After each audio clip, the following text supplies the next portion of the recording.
Ordinarily, speed is the watchword at this super speedrome, 2.66 miles around. But today, Mother Nature has rained on our parade. There have been showers in the area most of the morning, but it has stopped raining. Do not fret. There is optimism yet. Well, these puddles in the Busch garage show you how hard it rained here this morning in Talladega. But the Busch cars are lined up back here in the garage. All the garage stalls are empty. It stopped raining about a half an hour ago. They're drying the track. It's very windy. That helps. We might see this race not too long from now. Well, let's hope so, Bill. The Busch guys are ready to go racing, but take a look at me back behind me here in the Winston Cup garage. Things are very, very slow back here. Not much to do. The field has already been set. Because of the rain, second round qualifying was canceled. And folks, you got to mow the grass or something like that. You might start, but keep checking inside, because if this race starts, it looks like it's going to, you won't want to miss it. It is always very, very exciting. Yes, it is. They run 3 and 4 abreast. You have a lot of experienced drivers in this field and some who are not too experienced. Some of the veterans starting. Asphalt straightaways that stretch over 4,000 feet in length, connected by sweeping turns that soar 4 stories into the sky and are banked steeply at 33 degrees. You guessed it, today we bring you NASCAR racing from Talladega. It takes talent and experience to win at this very difficult track. Mark Martin has both. This could be a history-making day. He's won 30 Busch races. The record is 31. He could tie it with a win here, but he's never had very good luck in this race at this track. Today, Mark Martin hopes to turn that around, but he has to come from 23rd to do it. Well, Bill, today the Busch Grand National drivers will be going to drafting school. The big question is, who's your buddy? You got to draft with somebody, and how about some of these guys? They've got teammates up here. Jeff Green and Elliott Sadler. How about Mike McLaughlin and Todd Bodine? They've all qualified in the top 10. It should be exciting. Who will they race with? We'll find out. And racing is going to be a little bit more difficult than they thought, because the wind has really kicked up across the racetrack. These cars running side by side is difficult enough, and then you throw that wind in, and it really becomes a problem. It really does, Benny, because you can't see that air and how it affects your car or any other car that's around you. So it's a double challenge for the drivers here today, but always exciting races here at Talladega. 2, 3 abreast. I can't wait for it to get started.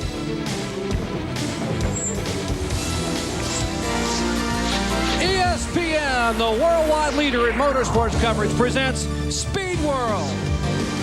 Today, live from the world's fastest stock car facility, it's NASCAR Busch Grand National Series action, the Birmingham Auto Dealers EasyCare 500. After 10 events in the Busch Series, Randy LaJoie holds a slim 27-point lead over Todd Bodine. In fact, only 166 points separate the top 5. And Hermie Sadler, by virtue of that great finish at Nashville 1 week ago, finally does crack the top 10. Hello, everyone. I'm Jerry Punch. Glad to have you with us for what is a wonderful weekend, a very special weekend for NASCAR here at Talladega. We always enjoy coming here, but it's only the 6th time the Busch Series cars have come to race here. And they enjoy racing, but the speeds are fast, the competition is close, and you must be patient. Tough to do when you're a young driver and you want to impress some Winston Cup fans or people watching at home. 117 laps about to come your way, and the cars are lined up 2 by 2 on pit road. That's where Ray Dunlap is standing.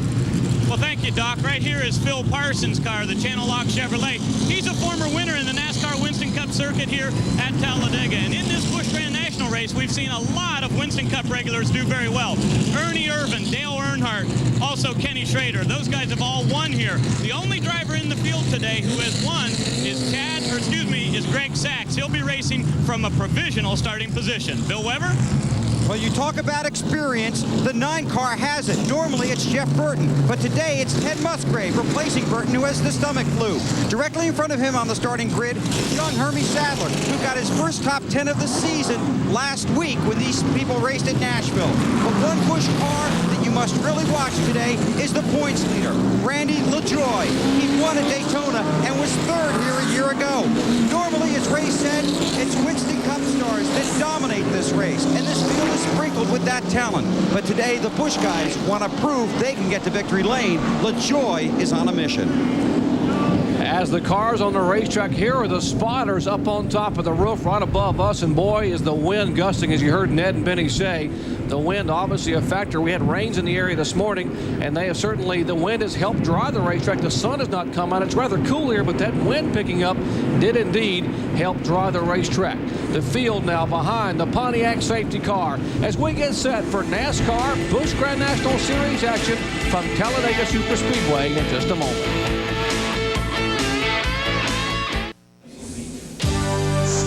Our exciting Speed World coverage of NASCAR Busch Grand National Series racing action, the Birmingham Auto Dealers 500, presented by EasyCare from Talladega Superspeedway, being brought to you by EasyCare Certified, something to count on when you buy your next vehicle.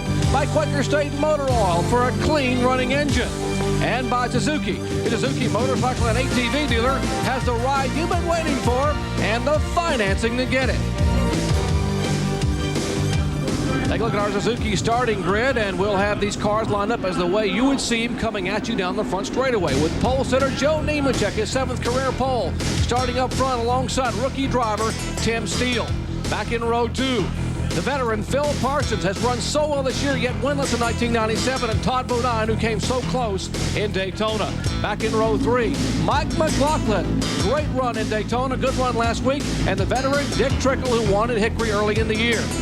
Inside row 4, Elliott Sadler. Yeah, he was the pole sitter driving the car that won here a year ago. And beside him, Tracy Leslie in a Pontiac. Row 5, inside, Jeff Green, a teammate for Sadler. And alongside him, Mike Dillon in the Detroit Gasket Chevrolet. Back in row 6, Buckshot Jones and Steve Park, the winner last week in Nashville. Row 7, Elton Sawyer alongside Jason Keller. In row 8, we'll find Kevin LePage and Michael Walter. In row 9, Mark Green and Randy LaJoy, the points leader. In row 10, Hermie Sadler and Matt Kenseth. And in row 11, we have Ted Musgrave subbing for Jeff Burton. Dale Fishline with a good qualifying run will start 22nd.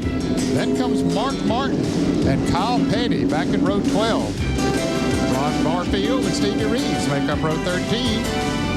Mike Wallace and Tim Fedor make up row 14. Row 15, we see Glenn Allen Jr. and Sterling Marlin.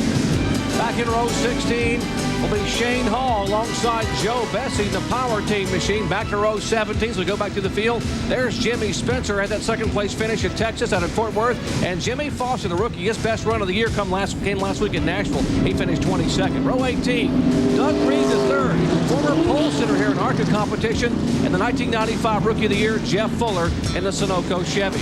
Row 19, Dennis Setzer's Lance Chevrolet. Didn't qualify well, but should race well. And Mark Day in the car number 16 at Pontiac.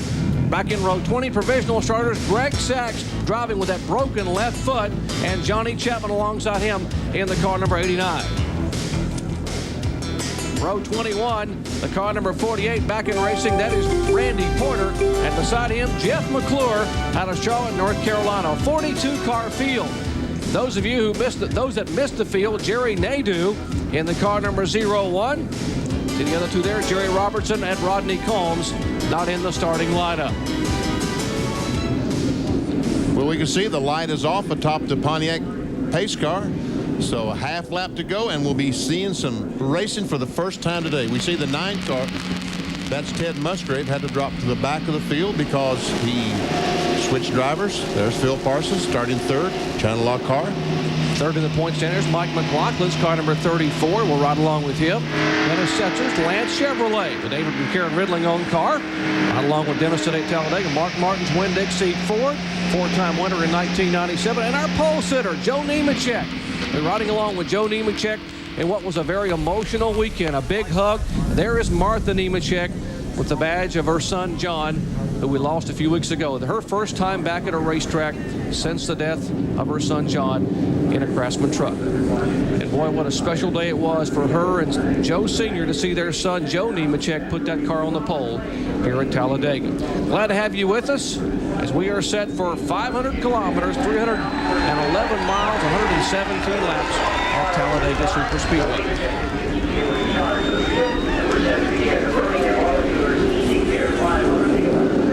Get those engines revved up.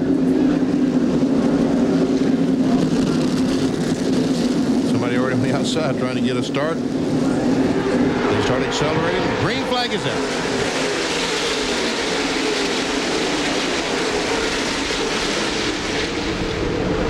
Members for stricter plate racing, these cars have 9.5 to 1 compression motors, and they have 1-inch plates on them, which cuts the horsepower down from around 550 to 425. So it takes them about a lap to get up to speed. That's why it looks like a high-speed parking lot right now, side by side, off turn 2, headed down that 4,000-foot backstretch.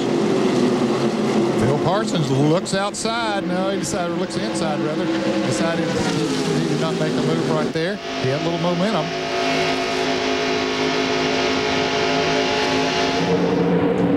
Michael Waltrip on the outside, awfully high.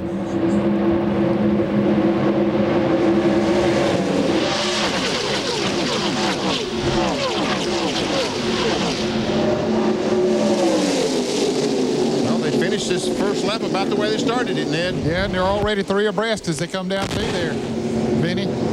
But it does take them a good solid lap to get their speed up with those restricted plate engines. So the speed will be picking up. Will someone be able to pass someone, though? Those front 2 cars still up there side by side. 3 wide. Mike McLaughlin, the car number 34 in the middle.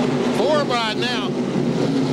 That's Elton Sawyer on the inside to make it 4 wide. The inside lane. There's the 38 car of Sawyer. Behind him is Kevin LePage in the hype Chevy.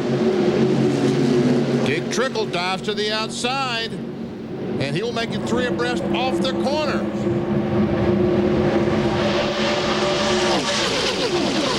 You know, Ned, these folks have to be awfully proud of NASCAR. They can go out and run 4 abreast because they know that the racetrack is dry. Look at this. Wow, 5 there. Get out of there, Joe. That a baby. Man. Jeff Green right in the middle of 4 cars, side by side. Elliott Sadler's already made a move. Meanwhile, back up front, Phil Parsons goes high.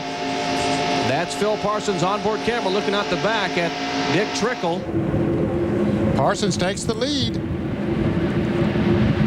He knows the drafting technique. And he knows that's the best place to be, is out in front. With no one around you. I know as a brother, that's the place you want to see That's him. exactly where I want to see him. That's right. Yeah, it's less nerve-wracking out there, that's for sure. Phil Parsons, 8 top 10 finishes in 10 starts. Great run, currently 3rd in the points. Now an inside lane, trying to break the draft a little bit. Here's Elliott Sadler in the Phillips 66 car. Moved down to the inside. 29 car is strong, Ned. Yes, it is. He got a good run there. Picked up the draft of Phil Parsons and moved right up into 2nd place.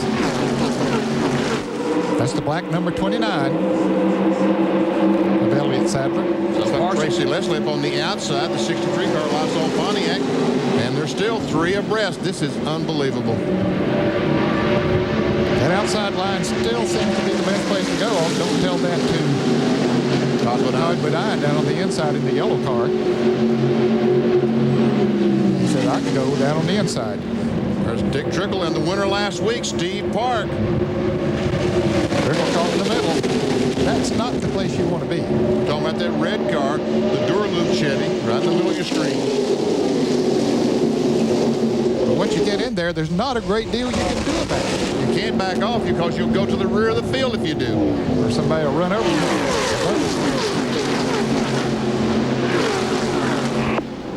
Field flashing by at over 193 miles an hour in the draft. Buckshot Jones, a 00 car behind Jason Keller's 57. There's Michael Waltrip. He's back in line. Trickle's still in the middle. I thought he had a chance there for a moment to get back in line, but he couldn't do it. He's got a car to draft. He's drafting the 57 car, but Buckshot on the outside really and truly has a better line to keep his engine RPMs up. Riding along with Mike McLaughlin, the Royal Oak Charcoal.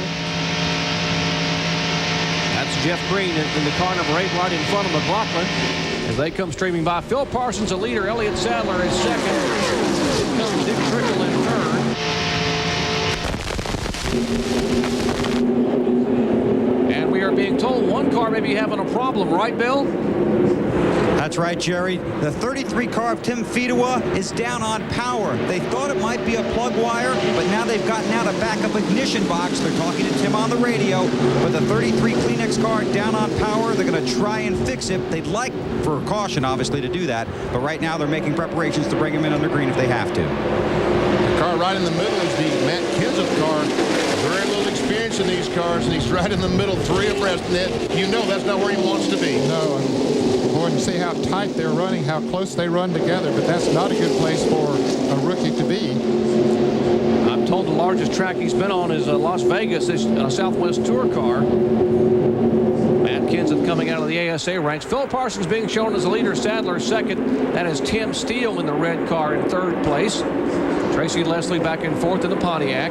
Mike Dillon, the Detroit Gasket Chevy, is fifth. 3 cars sixth, and there's Todd Bodine in the yellow and red, number 36 Pontiac, trying to move up into the 7th position. And Jason Keller in the red, number 57.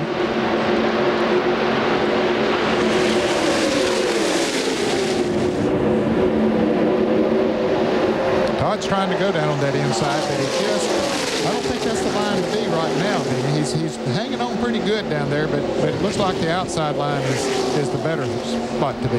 Looks that way. And they're slowly getting in single file. Now we've got about the first 6-7 cars in single file, but back here, they're definitely 2 abreast. There's Mike Wallace, the car, white car right in the center of your screen. As Dennis Setzer says, come on, let's go. Now, I told you he didn't qualify well. He had a motor problem in qualifying, but he would race awfully well. Take a look. He started back in 37th position and is going by him like they're sitting still. He pulls back in line. He's currently in 19th position. So good run for Dennis Setzer in the Lance Chevrolet. Here in the early laps at Talladega Superspeedway, NASCAR Busch Grand National Series action, and Phil Parsons is being shown as our leader. We'll be right back.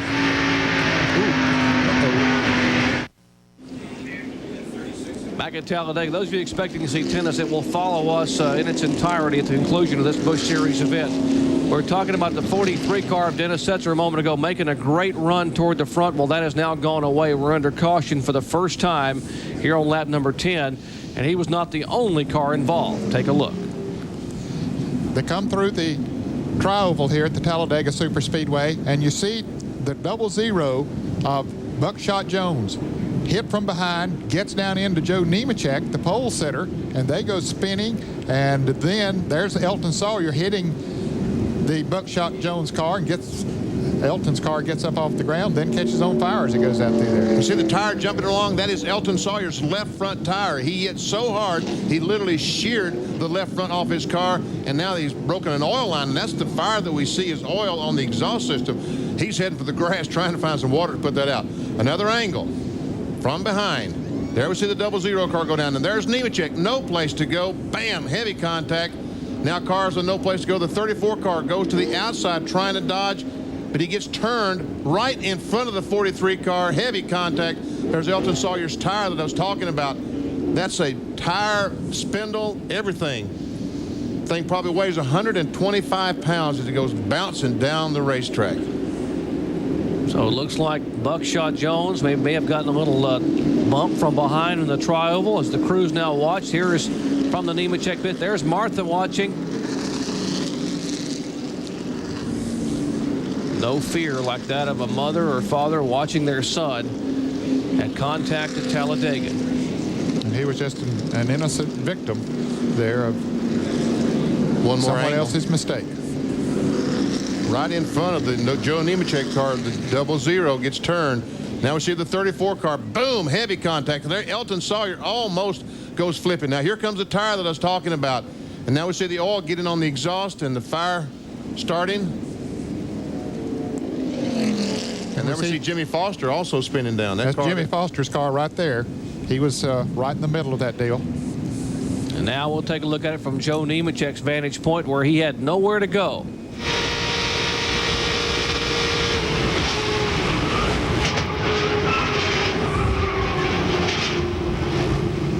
Folks, you were just riding at 190 miles per hour when you went sideways. Kyle Petty's car spinning backwards there. There's what's left of that wheel assembly. And now from Dennis Setzer's viewpoint, and he was on a move, and a car came right in front of him. Watch the car come left to right in front of your screen. He thought he was through there, and all of a sudden that car just came right up into him.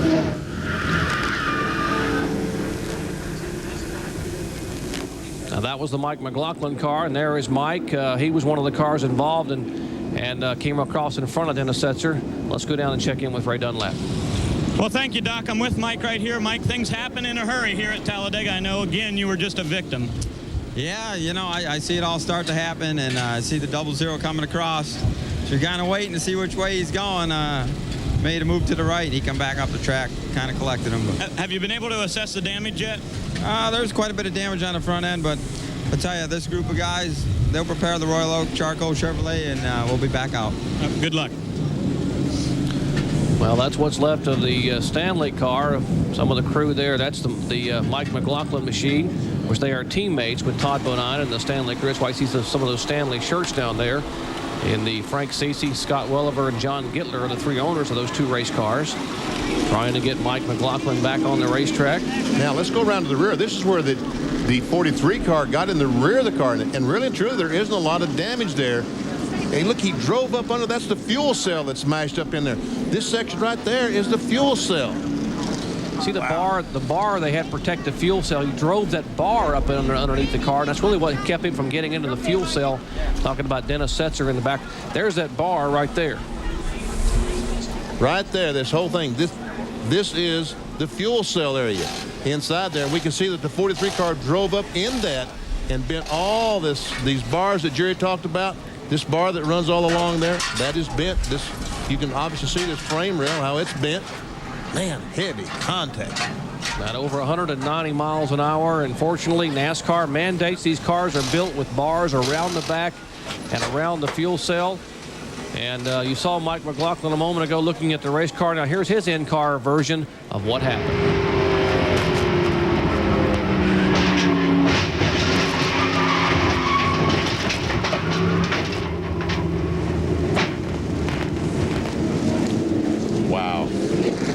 Well, somewhat of a break for LaJoie's teammate, the car number 33, Fido, who's having a problem, and Bill is there.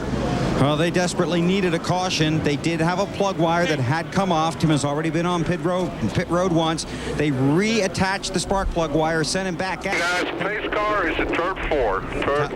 Correction, turn 3. Telling the team where the pace car is. That's their spotter. They brought the car back in to make sure the plug wire would stay on. They're trying to fasten it on. They had some tape in there. Now they're going to drop the hood and send Tim Fedua back out. So a big break for Fedua. He did have a spark plug wire that had come off the car. Fedua pace car is turn 4. 7th right now in the point stand. He's coming off that great third-place finish last week at Nashville, Tennessee. Well, a wild beginning here at Talladega. The winds are a gusting. We're under the caution flag after a wild scramble here in turn 1. Be right back.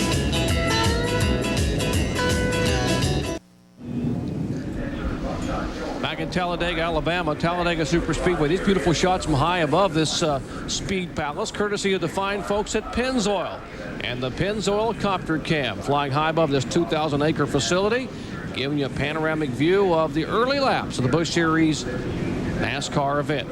Phil Parsons being shown as our leader here on lap number 12. Now, under the first caution flag today, let's see if we can back it up and see, Ned Jarrett. Some of us were thinking that maybe Buckshot Jones may have gotten a little bit of a tap from behind. Okay, right here is Buckshot Jones. He's in this car. Here's Randy LaJoie in this car. Now we'll move them forward. It looks like they're going to try to go up on the outside there. And right there was a little bit of a touch and shoots Buckshot right down into Joe Nemechek. And that started the whole thing. You see how Buckshot's car came off the ground as he hit Nemechek. And then lots of other cars getting involved as well. You see the roof flaps did their job as those cars that got backwards. The roof flaps came up. You see Elton Sawyer car get almost up on its side, and the wheel, as Benny Parsons says, get knocked off. And poor Mike McLaughlin had nowhere to go. You saw a moment ago he had Nemechek on the inside of him. He had Buckshot spinning in front of him, and he had cars flying by on the outside to the right of him. There's a shot of what's left of the Bell South Mobility Chevy Monte Carlo that was the pole sitter. Let's go down the Ray. I'll tell you, Jerry, the front end of this race car is a mess. Joe, here at Talladega, you've had an outstanding record. You've been running at 4 of the 5 finishes that you've been in the Busch Grand National race. We've always been strong here at Talladega. I can't say how sorry I am for Bell South Mobility, Nakia, and all the other sponsors we have. The crew worked so hard to get this car prepared, the engine shop, TNL. We had a heck of a qualifying run. Was going to have a good race. You know, this is one of these places that you have to have a lot of patience, and I think everybody's kind of anxious this morning or this afternoon, and things happen quick. You know, I didn't have anywhere to go. All of a sudden, the 00 comes shooting across, and I hit him pretty hard. I'm all right. Just kind of it's one of those things. It's kind of uncalled for. 117 lap race. You don't need to wreck on lap 7, and they'll learn one of these days. Well, guys, he's very disappointed, and the bad news is he's done for the entire weekend. Joe Nemechek, Grains, he said great qualifying run in the Bell South Mobility Chevrolet. Broke his own track record he had set a year ago in Busch Series action. Had a very good race car, and Ray said that he was done for the weekend. Of course, he, as a result of second round qualifying being rained out for tomorrow's Winston 500, he didn't get a shot at re-qualifying. He didn't make the field yesterday, so he'll be going home. Speaking of our race coverage tomorrow, it all begins at noon Eastern time. RPM today. That's followed by NASCAR today, simulcast on both ESPN and ESPN2. Then the big show, 1 o'clock Eastern time. Bob Jenkins and all of us will be on hand. NASCAR Winston Cup, Winston 500. Then the wrap in the evening, RPM tonight, live at 7 o'clock Eastern time. And for those of you tuning in expecting to see tennis, I'll remind you, you will see tennis coverage in its entirety at the conclusion of our coverage of NASCAR Busch Grand National Series action from Talladega Superspeedway. Working the first caution flag today. Back with more in a moment. Back at Talladega, Alabama, still under caution for the first time today. NHL playoffs coming your way tonight at ESPN, 7:30 p.m. Eastern. It's Pittsburgh at Philadelphia. Yeah, Philly leads the series 3-1. It's the Eastern Conference quarterfinals. Then at 8:30 p.m. Eastern on the Deuce, Colorado at Chicago. Colorado leads that series 3-2. That's the Western Conference quarterfinals. NHL playoffs coming your way tonight. Take a look at this wind here. You can almost play hockey here. It's gotten so cool in the afternoon. The wind has picked up as we still work the first caution flag today. One of the drivers involved is now standing by with Ray Dunlap. Well, Doc, Elton Sawyer was on the verge of reaching the $1 million mark in earnings, but I'll tell you what, you're going to have to go get a loan to repair that Barbasol car. Yeah, it's hurt pretty bad. It's unfortunate. The guys that made some changes this morning, I really thought the car was going to be fine. Finally, we got a little help. Mark got up there and had another Ford that could work with us, and something happened in front of us. I was pretty well under control. I saw the 00 car spinning. I was going right at him because I felt like by the time I got there, he'd be gone. I got there a little quicker and just ripped all the suspension off the front. And I really hate it for, Barbasol and for EasyCare. They're sponsoring the race here, and Larry Dorfman, all of his people, they've really been great and very supportive of our program, and we were hoping to put on a good show for them, but, we got a week off and we'll go to Loudon. You got to be getting pretty tired of seeing fire underneath your race car. Well, I saw this one in the rearview mirror. That's a lot better than seeing it in my window. But, yeah, I'm tired of that. And we'll get this bad luck behind us. We've been on an 11-race stretch here, and the guys have worked extremely hard. And this is just a little minor setback. We'll put it behind us and be off to Loudon. Well, guys, he's definitely done for the day. Of course, Elton Sawyer had some first and second degree burns earlier this year in a NASCAR Busch Series event, so he came back very quickly from that. Even subbed for a Winston Cup driver, Ricky Rudd at Darlington, even though he was recovering from those burns. Beautiful shot of Talladega Superspeedway as we get set for a reset and a restart here in the Busch Grand National Series action. These fine shots courtesy of the folks at Pennzoil, our Pennzoil Copter Cab. 2,000-acre complex opened in September of 1969. Talladega Superspeedway, the largest, fastest, and undoubtedly the most competitive of all the NASCAR facilities when it comes to lead changes. Ned, I would guess on this restart right now that some of the drivers in the back are going to be trying to lay back, get a good start, and blow by to the front. And some of those in the back came in when they were given the one-lap signal to go and topped off their fuel. That'll let them go a little bit longer. Phil Parsons, the man up front, though, he's led most of this race. Has a strong race car here today. As the pace car pulls off now, it's a good little ways from pit road entrance down to the start-finish line here at the Talladega Superspeedway. Right in here is where they start accelerating. You can see that green flag there. And the green is out.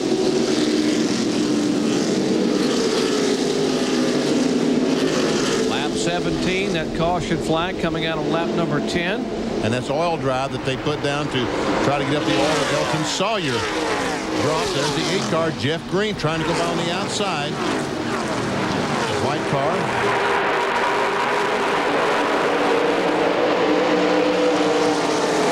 Alongside Kevin LePage in the 88. The front 4 cars hooked up trying to pull away from the rest of the field.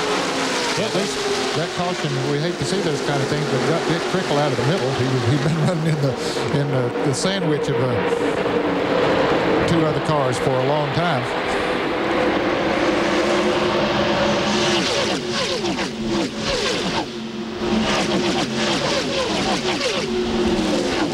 There's the entire field going by, and LePage and Jeff Green still side by side. The 70 car that you see, if you're not familiar with that car, that's Del Fishline.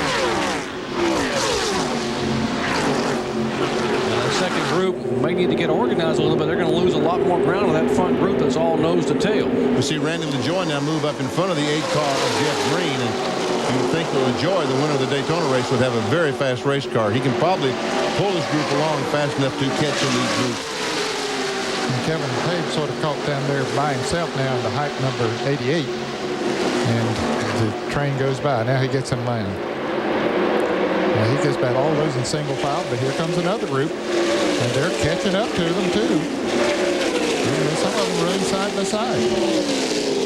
That 45 car, that Hunter Specialties car, that's Greg Sachs, who won this race a year ago, driving with a pin and 3 screws, holding his left foot together, and a bandage over that, and his Simpson shoe over a bandage. So certainly doing yeoman's duties here today. Field summary showing where your favorite driver qualified in parentheses where they're currently running. Sachs and Stevie Reeves that are running side by side. The red car on the outside, big 8 car is Stevie Reeves. Meanwhile, that's Jeff McClure in the 77 that's trying to pull Ted Musgrave along in the yellow car. And we're back to the same group again, and see Stevie Reeves lost about 3 spots. And Michael Waltrip on the inside. That's one of the cars you talked about that stopped a moment ago, man. He topped off the fuel. Trying to make his way back up towards the front. And when we were in the early part of this field summary, we saw that Sterling Marlin was in 13th place. He started 30th, so that shows you how experience can pay off in drafting. Certainly, Sterling Marlin has a lot of drafting experience, and he knows how to use it to his advantage. He's driving for Mac Martin, the Racing Milestone Chevrolet. First time Martin has fielded a car in 1997, and the first start Sterling has made it a Busch Series car this year. And there's a leader of the race. Phil Parsons of blue car, number 10, Channel Lock Chevrolet. We'll see what kind of speeds are running at the line.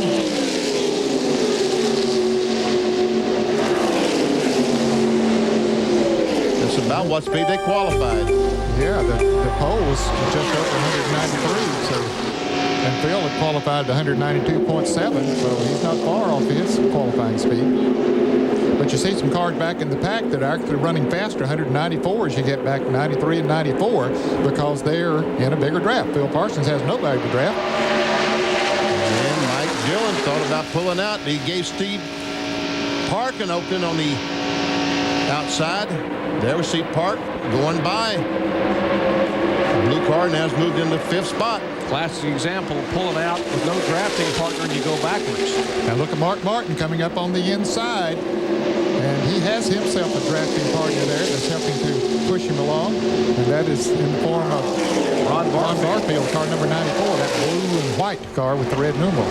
Both those cars are Ford. Of course, Barfield's car owned by Bill Elliott. There's Barfield down on the low side of the track, 3 abreast. He sort of lost Mark Martin there now. He needs to get by the Jason Keller car, the red car number 57, to get back up to Martin.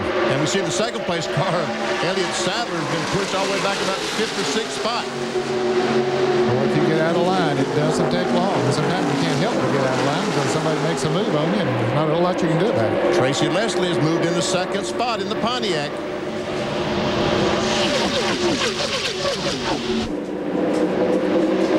Lysol colors of Tracy Leslie. Jeff Hensley, Hubert Hensley owned that car. Leslie, a former winner here in ARCA competition back in 1989, so also a former ARCA champion. There's the lead pack. Here's the next pack. There's 3 cars running together, and then we go back to a big group of cars led by Shane Hall. And he's hoping some of those guys will get back in line and quit racing. Musgrave still not able to get to the front. He and Mark Day, the 16 car. There's Shane Hall and Mark Green. Mark Green in the yellow and green car. Well, Green makes a run there. Michael Walker behind him, so they blow right on by Shane Hall. Mark Green in the 37 car, his first run at Talladega. What a run he had at Daytona. Started back in 44th position and finished 8th. He locked his Superspeedway.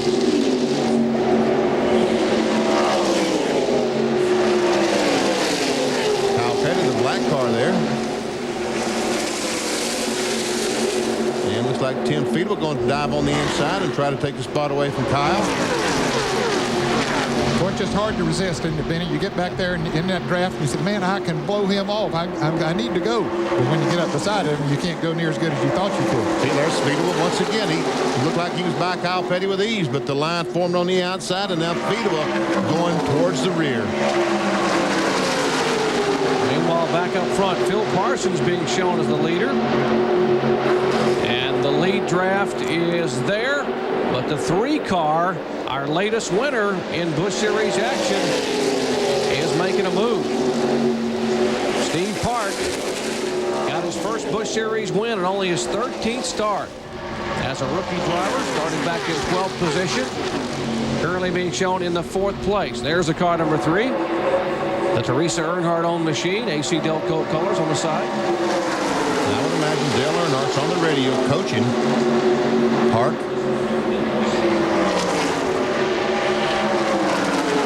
Talked about Busch Series rookie winners.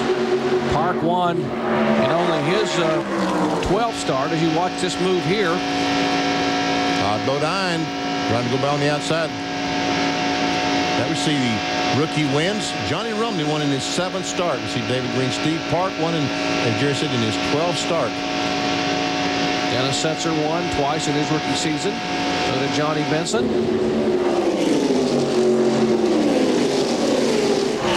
Well, look at Todd Bodine in the yellow car. He made that move up on the outside. Randy LaJoie following him right through. Now Todd goes to the inside.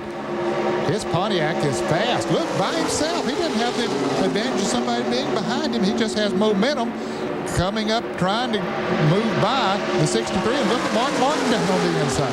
And the 4 car was running 3rd just a moment ago. Ooh, and LePage gets in, and he's already backed up to about 8th or 9th. Bill Parsons pulled to the inside. He was right in front of Tracy Leslie. And so he pulled down to get in front of that train coming by, led by Todd Bodine. There we see the first 3 cars are the first 3 point contenders in the NASCAR Busch Series. Randy LaJoie, the blue car running 3rd, is the leader. The yellow car, Todd Bodine, is in 2nd spot, and Phil is in 3rd spot.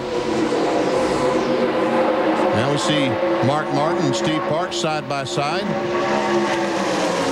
The young man getting a real education today, Ned. Yes, he's doing a great job. His first time here at the Talladega Superspeedway. This is a racetrack like nothing he's ever raced on before in his life. Oh, and Phil Parsons back to 3rd, back to 4th. He got a running down the backstretch and just blew by. That train just hooked up together, and there wasn't a thing in the world Phil could do about it. Now he tries to get back in line in 4th spot, but Tracy Leslie downstairs with Steve Park, Mark Martin, and Kevin LePage. And they will go by. Yeah, Phil's just looking for somebody that he can hang on to, but they keep getting back in line down on the inside. There's not a great deal he can do. Now, we talked earlier about the outside line being the faster lane. Sometimes that changes depending on circumstances and depending on who's in the outside or the outside lane. See Mark Martin, if he moves up, now Phil can get a draft off the 60 car And as he goes down, it's like Phil's trying to go by on the outside. He's hoping that Mike Dillon will follow. And Kevin LePage gets a great run and drafts on the 60 car and trying to take a spot away from Phil. Well, Phil was trying to draft by with Dick Trickle, but now the inside lane is shut with that big hype car of Kevin LePage. That's 6th, 7th, 8th, and 9th on your screens. He just completed 28 laps. Now Phil has decided that Trickle is not going forward the way he wants to go, so he will follow the 88 car of LePage. Now Mark Martin has taken the 5th spot away. LePage and Trickle running side by side for 6th position.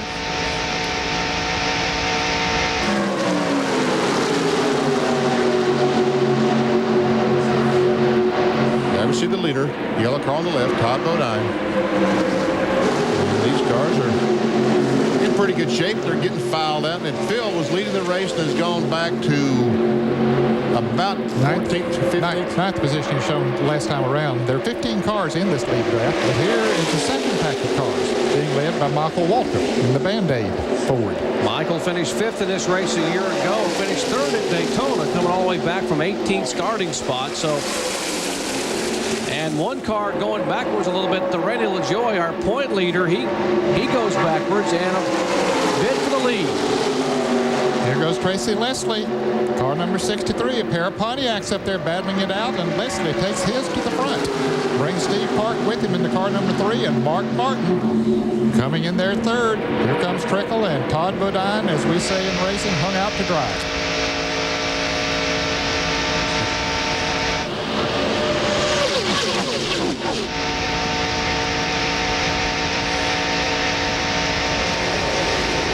Tracy Leslie is our leader. It's a Pontiac at the point here in Talladega.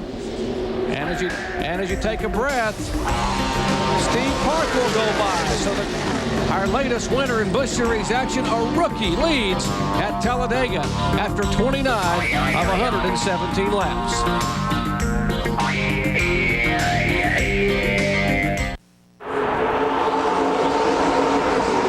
Back at Talladega, Alabama, Talladega Superspeedway.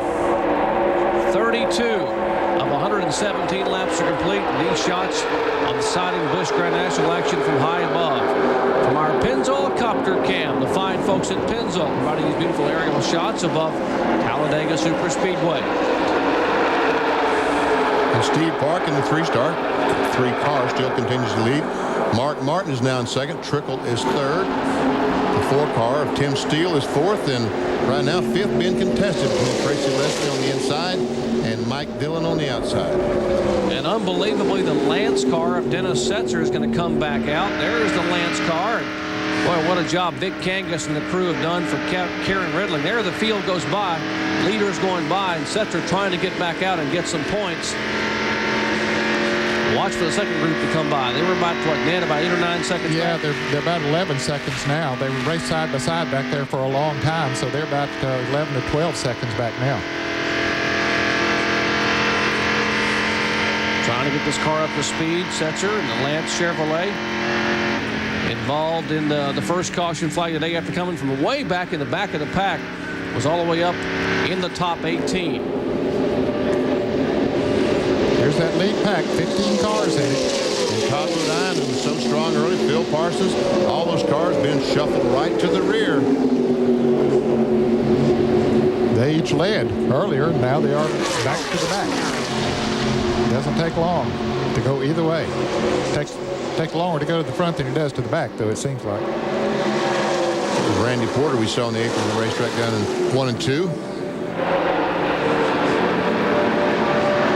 Jason Keller, followed by Phil, and we see Barfield in the 94 car. And Randy LaJoie trying to get to the front, but it's tough sledding down there by yourself. Right along with Phil Parsons and the channel lock-in car looking out beneath the back of the car. That is the 94 car. Look at the tape sort of moving back and forth on the front of the car number 94. Well, that's how they adjust the cars and how they can adjust the chassis adjustment. The more tape on there, the looser the car is going to be. They have to put leave some opening because that's where the air goes in. And Phil Parsons got a problem. Yeah, something is wrong with Phil's car. He has lost the draft with that pack that he was running with. Man. That's too bad. He's up there in third in the point standings. And they just blew by him. But he'd had a great run this year. I mean, he had third overall in the points because he had been there at the end. We'll take a look. He had completed 99.9% of all the laps this season. 2,179 of 2,181. Look at the steering wheel. Look like steering wheel shaking a little bit. And he's told the crew that he has no power. There goes that second group by as the leaders go by the start-finish line. Well, Gene Need and the Channel Lock crew will be waiting on pit road as he comes down. Meanwhile, back up front, Steve Park trying to hold off Mark Martin. You talk about a rookie and an experienced competitor. Park is the rookie, and behind him, you can't get more experience than this guy Martin and the guy behind him, Trickle. And those experienced guys are trying to gang up on the rookie. And looks like he's been ganged up on. Yep, they go right on by. He's caught up there like we've seen several others get caught up on the outside. Once somebody makes the move down on the inside, then that train goes by. He tries to pull in behind Tracy Leslie, but now Jeff Green and his teammate William Sadler will try to go by. And Phil Parsons on pit road, and Ray is there. Doc, Phil just shut the engine off. It was running, and it sounded like they were going on about 6 cylinders. You remember back at Daytona, they had such a good run going, and then they were about 4th on the race, and then they had to go in and pit for fuel. Well, today, it's a lot bigger problem than that. They're going to put the car behind the wall. They'll go back and check out that Ron Hutter engine. That could certainly jumble the point standings. He is third overall in points coming in here, just 32 points behind Todd Bodine in second. There's our new leader, Mark Martin, the Winn-Dixie car. Dick Trickle is second, Tim Steele third, Tracy Leslie fourth, and Jeff Green in the white car in fifth place. And partner, Elliot Sadler is sixth, Todd Bodine. Steve Park dropped back to eighth.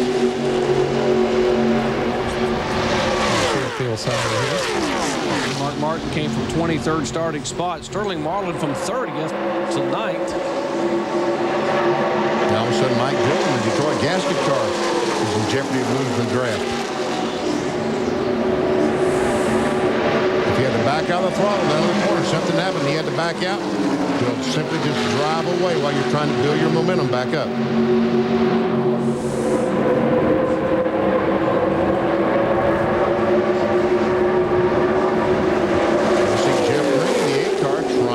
By, take over the 4th spot, and Todd Bodine gets a good run and blows out on the inside. I'm sorry, that's Sterling Marlin. And Marlin has been on the move. His first Busch start of 1997 for Mac Martin, and boy, both of them just coming out like a rocket. Marlin started back in, 30th position. Here we are, number 92. 3 deep there as Park goes by on the inside. Tracy Leslie caught in the middle in the car number 63. I saw that yellow hood. I thought that was Todd Bodine, but you're right, that is Sterling Marlin automobile. And where did he start? Back in 30th spot, Benny. Wow. Well, that's the first time we've seen that car this year, so none of us had seen it on the racetrack until today.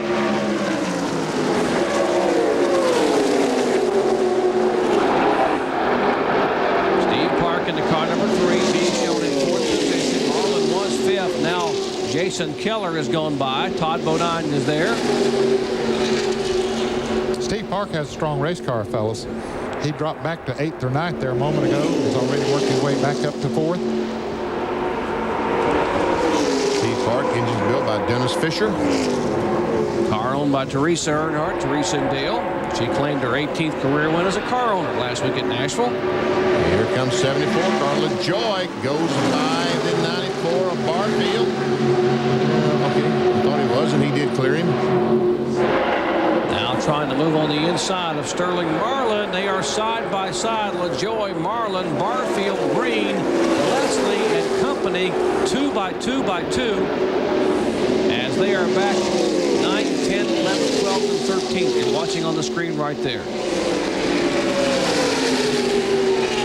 And if they aren't careful running side by side, they'll lose the draft with those 6 cars just in front of them.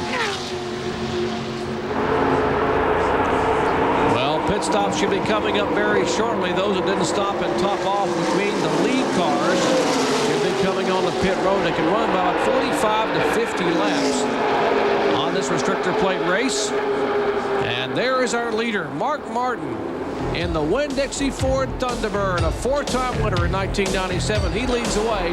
Back with more from Talladega in a moment.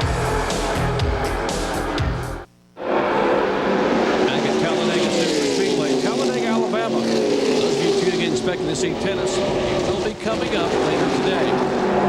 Right now, exciting Busch Series action in the world's fastest facility. Mark Martin being shown as our leader, coming all the way from 23rd starting spot. This is Mark Martin's worst racetrack. 5 races here, 5 DNFs. Just where he wants to be now, Jerry, and that's up front. Certainly lessens the chance of getting involved in an accident, which has taken him out most of those other races. As you look at the top 10, 73 laps to go. Martin, Trickle, Steele, Park, and Keller. Ford and 4 Chevrolets, and a Pontiac and 4 Chevys, rounding out the top 10.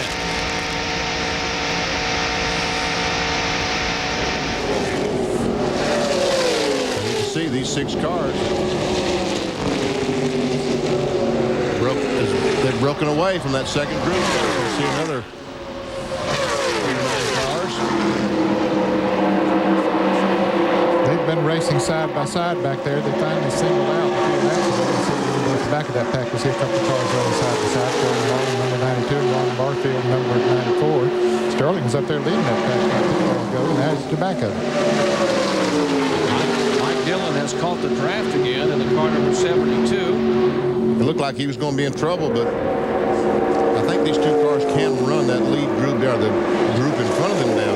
Now, whether or not Jeff Green and Elton Sadler can hook up and chase down this group, that is the real question right now.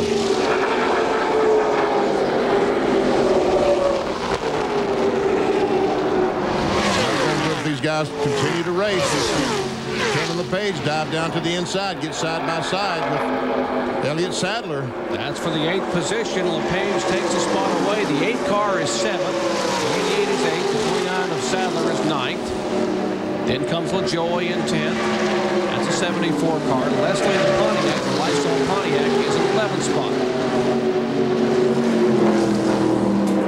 Mark Martin's last lap, according to my stopwatch, was under 50 seconds, about 49.98, and that's about 191.6 miles an hour.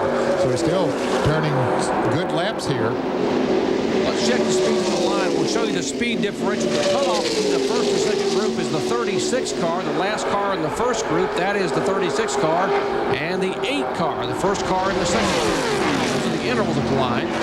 Showing the 8 cars about 2 seconds back.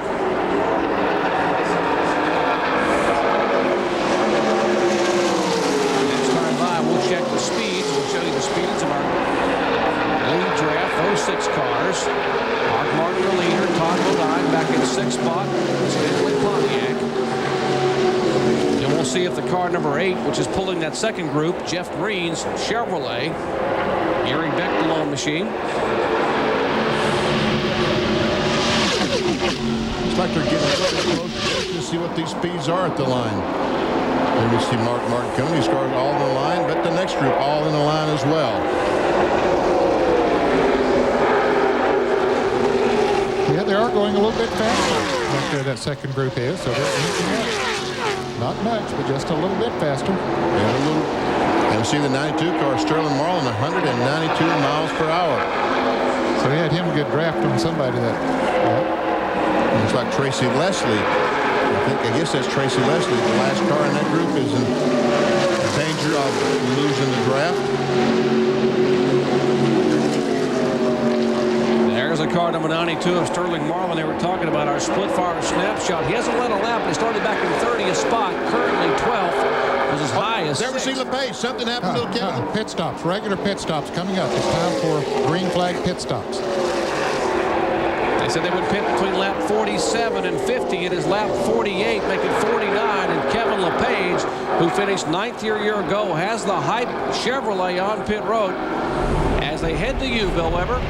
The 57 and the 88 are on pit road. road. This is going to force the hand of several other teams that wanted to stay out till 52 laps. Mark Martin doing it in 3 laps. Look for 2 tire stops here. Right side tires and fuel, and then get these cars back out on the track. You have to find someone to come in with you. Otherwise, you get out there, you've got nobody to draft with. You're a lost soldier. Jason Keller is away. A good pit stop, almost stalled. Now he gets it refired and continues. The 88 rolls out the 63, ready to go, and he's going to dive out in front of Ron Barfield. So 4 of the fast guys have pitted. Leaders can be coming in almost any lap. They wanted to stay out till lap 52. Well, even though they got in the pits, made good pit stops, you can see the leaders are going by. They went a lap down, but we know that these cars will have to stop very shortly as well. But it's hard to get in the pits and out without losing lap. Here is Todd Bodine. He's in the pits. And hey, Ben, it looks like he's been at Martinsville with the little wheel mark on the side of that car. Let's check in with Ray. Well, they've got the right side tires on the Stanley Tools Pontiac. They come around to the left side. The fuel is in the race car. Jeff Burton is in now in the track gear number 9 car. They're going to go with right sides on Burton's car and fuel also. Bodine is down and away. The 8 car is out of the pits. Right now they're working on Jeff Burton's car. The right side tires are on. They come around, the fuel is in, and he's down and away. Well, that's Ted Musgrave driving the track gear car, which stalls now on pit road. Musgrave and the crew now trying to get that car out of the pits. Another car is coming in the pit right where that car is being pushed. Tommy Morgan and the crew now getting ready to push the track gear cars. You see Mike Dillon's. Look like they're going to push that car behind the wall, Jerry. They are going to bring it back behind the wall. That is Ted Musgrave. He must have broken a drivetrain or something in the drivetrain. The car it rolled and then just stopped. And that's so easy to do here at Talladega. It is, because you just don't have the power to get going. The gear that you pull is so high, it's very difficult to get the car rolling. Let's see if Mark Martin drops off the banking and makes a pit stop from the Pennzoil copter cam. He begins to slow. Let's see if he's going to come down pit road. The whole group's coming down. Tim Steele nearly runs into the back. He gets hung out behind Dick Trickle. And now they come down pit road. Bobby Leslie and the Winn-Dixie crew waiting on Mark Martin. Dick Trickle is there. Tim Steele is there. And as we head down to the Mark Martin pits and Ray Dunlap. Well, Jerry, you mentioned earlier that Mark Martin has 5 DNFs in this race. His best finish came last year right here, a 27th place finish. They're hoping for a lot better than that today. Right side tires are on. They're putting the fuel in the Winn-Dixie car, and we're down to Bill Weber. Trickle is here. There should be right side tires only. Now they're waiting on the fuel. Got to get in all you can so you don't run out here right in front of him. Brandon LaJoy hit it. Pulled in too far. Had to push back. Trickles away. Almost stalls it. Martin beats him out. And the 4 edges out the 64. The 3 is the win. Now Randy LaJoy has to be pushed out of his pit. There's LaJoy, Billy Nasowitz and company servicing the Fina Chevrolet. You heard Bill Weber say LaJoy had gone through the pits, had to be pushed back into his pit position to get service. That cost him some time. We're under the green flag still. And it's probably going to cost him being out of the draft of that lead pack, Jerry. Doesn't take much, just a second, and boy, you're way behind. There's the Fina Chevrolet, current Busch Series point leader. Randy LaJoy, as the pit stops have taken place among the lead cars with the exception of a couple. Michael Waltrip has not come in, and Greg Sachs. And there is Ted Musgrave out to look over that car. The track gear forward behind the wall. Back with more from Talladega Superspeedway, exciting Busch Series action in a moment.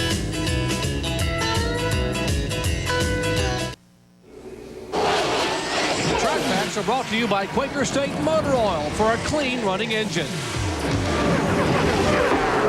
Well, we told you Tim Fedewa had a spark plug wire problem earlier in the race. Let me show you what they did to correct it. This goes to the distributor. This is the end that goes on the spark plug. These are very fragile. They can be your best friend or it can be your worst nightmare. Sometimes if you're not careful, this will bend back before you put it on the spark plug, and the metal connection in here will break loose. So what you do, or what they did, is they took some glue, poured it in here, let it set, and then shove it back on the spark plug wire, and that sealed the connection. That helped the problem in here, and that corrected Fedewa's problem. After the race, you take the spark plug wire, you throw it away, because you can't use it again. Well, thank you, Bill. A quick fix and quick thinking on pit road. And that might have turned out to be an advantage for him, having to come in at that time, because he was able to fill up with fuel then. Michael Waltrip's leading this race right now, and Fedewa was running right there in a pack with him. And they might be able to go one more pit stop, Jerry, if they can run another 10 or so laps here before pitting. If they make it to lap 70, we're talking about Kyle Petty in the car 49 along with Michael Waltrip in the car 17. If they make it to lap 70, they can make it on one more stop and be only 47 laps to the finish. One driver who is going to make it to the finish is standing by with Ray Dunlap. Well, Doc, Ted Musgrave got the call today to substitute for teammate Jeff Burton. Evidently a drivetrain problem of some sort. Yeah, I'll tell you, it's a shame. The track here car was really good. You know, we just had to start in the back because the driver change couldn't get track position. But we could run just as fast as the leaders back there. Just needed track position when we were going to get in that pit stop. But somehow I must have done something because the first gear, I guess, broke out of it. And you run with first gear broken, it tear the rest of the transmission up, maybe lock up out there and be a hazard. So we had to park it for the day. But it's a shame because, like I said, the track here car was really good. It just needed to be up front because I could run up front with them. Did you learn anything today that can help you for tomorrow's race? Well, not a whole lot. Racetracks are really in good shape, you know, with the cooler temperatures and everything. I mean, the cars were really handling well out there. Everybody's car looks really good, so really competitive it looks too. So for tomorrow, if it stays this way, it's going to be a great race tomorrow. Well, that problem has put them in the garage area, and it appears they're done. Boy, did you see how much track position there was between that lead pack and this pack back here that made pit stops? Yes, but that they probably were the leaders, but Michael Waltrip and those guys, they eventually were going to have to pit unless there's another caution flag or something happens. They will eventually have to pit, and then they'll go behind these guys. Going there, we see Jeff Fuller right in the middle of the racetrack, just coming out of the pit, so it's going very, very slow, and these guys somehow able to get by. And Benny, we mentioned earlier that as we see Mark Martin have his progress that he has made, we mentioned that it's hard to stop here and not lose a lap. Well, Mark Martin and the others who were running up front did not lose a lap when they made the pit stop because they were far enough ahead of Michael Waltrip and that group that they got back out and stayed in the lead lap. All right, it'll be 60 laps complete next time by, and the big question is, can Michael Waltrip and Matt Kenseth in that group that stopped early? Kyle Petty is in that group, 10 feet. There they are right there. They're heading into turn one right now. Can they stay out 10 more laps and make it on one more pit stop? They may be able to steal one here at Talladega.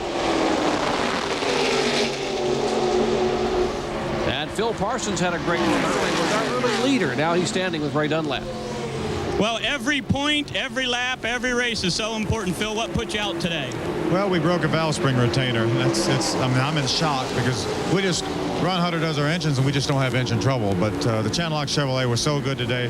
You know, we led for a good while there, and they got a run on us and shoved us back. I said, well, we'll just ride back here for a while and pick our way back to the front. And then coming down the front stretch, the thing just started missing, which was just going to flabbergast me because we just don't have any trouble like that. But it's one of those things, and we'll have to, you know, get regroup and get up to New Hampshire in a couple weeks and see if we can get it back there. But right now, I've got to go take my stuff over with my pair of channel locks here. I've got to get my tent up out there by my motorhome. So I've got to go do that and get ready to go home, I guess. Long ride home. Well, the day is over, but that doesn't mean Phil's job's done. He's still got some work to do. All right, Phil able to smile even though third in the points coming in. He will not be third after the day is over. Now, let's re-explain what about this car number 21 of Michael Waltrip and that group there you see that pitted on the first caution flag, came in and topped their tanks off, Dan. It was about 15 laps, Jerry. And so if they go 48 to 50 laps like the others did on this tank of fuel, then that's going to put them within a window where they can go the rest of the way from there on. That is assuming that the race would go green the rest of the way. If caution comes out, all that goes out the window anyway. Right now, it's lap 56. They can run another 7 or 8 laps. And then when they make this pit stop, as Ned says, they'll be able to run to the finish. Well, they're staying together. It looks like they're doing pretty well. They got all their ducks in a row, or really you call them dancing partners here, right, Bill? Absolutely, and one of those partners, Jerry, is the 17 car owned by Robbie Reiser. He was just in the 21 pit. He's now literally running back to his pit, and I believe they're going to come in maybe this lap, the 17 and the 21. They don't think they can get to that window we've been talking about. They don't think they've got enough fuel, or will have enough fuel after they stop. Coats being thrown around down here, guys going for guns. Look for the 21 and the 17 to come in and pit together. The 17 and 21 have already pitted once in this race. That was very early, 15 laps in like you guys were talking. And guys, I guess the reason they couldn't go the 48 or 50 laps as some of the others went, much of those were run under, or many of those laps were run under caution. And they've been out full green since they made their pit stops. That's a very good point, Ned.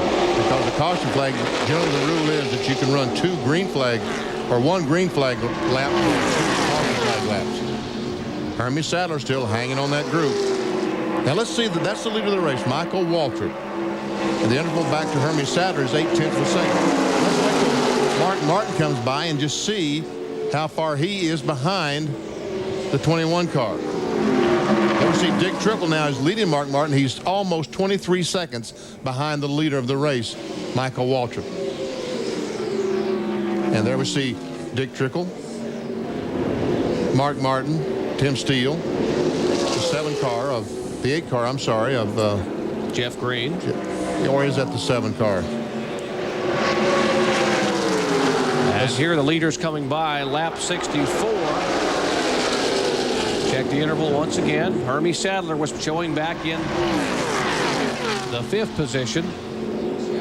The first car in this group, Dale Fishline, is a lap down or right on the tail end of the lead lap. No, he's about to go 2 laps down, Benny. And when they caught up to him when he came out of the pits, well, Michael latched on to him because he's running a little bit faster than Michael was able to pull this group, so he's just stayed right there with them and has been turning some pretty good laps. So we see that Dick Trickle gained almost a second, 0.9 of a second that lap on the lead of the race.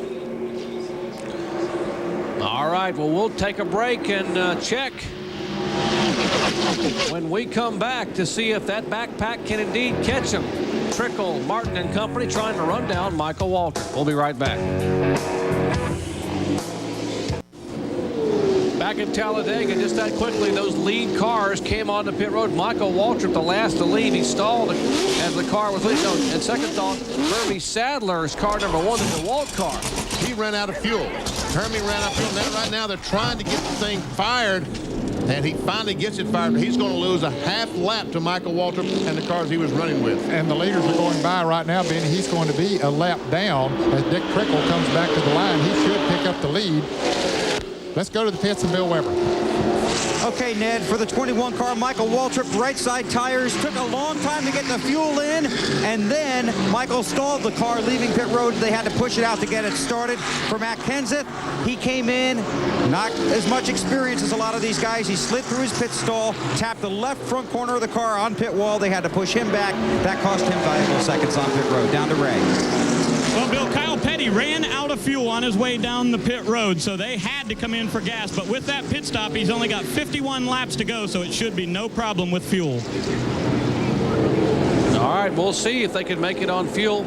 Well, so much for the interval we were talking about. Now, Mark Martin is shown as our leader. You see Dick Trickle went from 1st back to 5th position. Second spot. You're right. He did go back to 5th.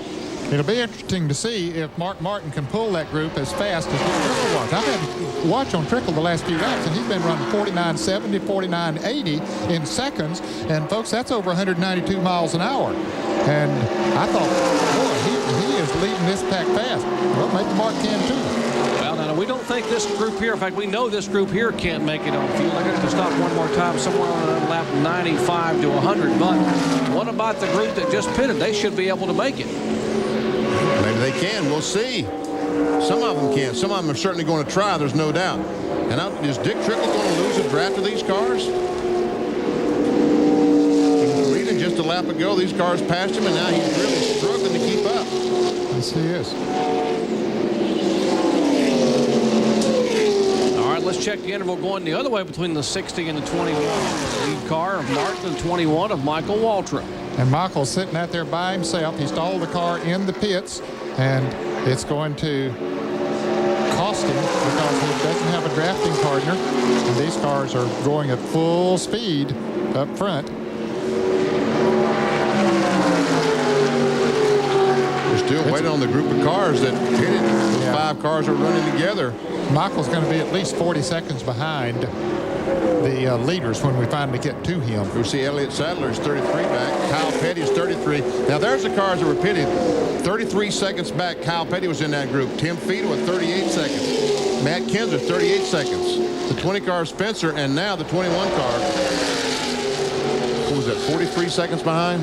Yeah, he's just 5 or 6 seconds in front of Mark Martin from going a lap down, and Michael Waltrip sitting out there running by himself.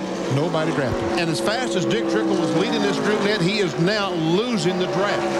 He's a second and a half behind this group. He's lost a half a second from the last time by. They are driving away from him. It's amazing. Well, we went from Michael Waltrip having a 21-second lead prior to that pit stop to what you saw a moment ago, as Ned predicted. He was 44 seconds back. Actually, Ned, he was 43.97 seconds back. So you were 300. So I'm sorry about that, Ned. You're sort of losing it here. But 44 seconds, 21 seconds, a minute difference on that pit stop from where they were from this lead draft now to where they are behind it. Mark Martin is still leading this back at about 49.90. And one thing that helped Dick run so fast when he was out front, Danny, was Mark Martin's drafting experience running behind him. He was running so close on him. The closer you run, the more effect you get from the drafting, and that was helping Dick Trickle to push him along faster. And now once he's got out from that position, he can't even keep up. And right now, Tim Steele, who has a lot less experience than Trickle or Martin, is in second spot, and Jeff Green third. Steve Park, who has no experience here at Talladega, is in fourth spot. Second group there with Jason Keller, the 57 car, in sixth position. 94 in Barfield, the 74, 88, and 36. There's a 36, a Stanley Tools car of Todd Bodine.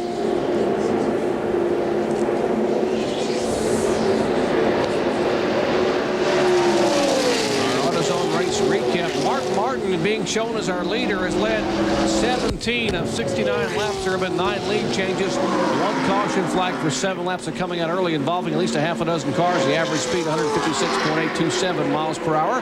Our lap leaders: Phil Parsons led early for 24 laps. Mark Martin, Michael Waltrip, Steve Park, and Todd Bodine, along with Dick Trickle, Tim Steele, and the Pontiac driving Tracy Leslie. Out of race thus far here in Talladega: Elton Sawyer, Joe Nemechek, Jimmy Foster, Phil Parsons, and Ted Musgrave subbing for the ill Jeff Burton.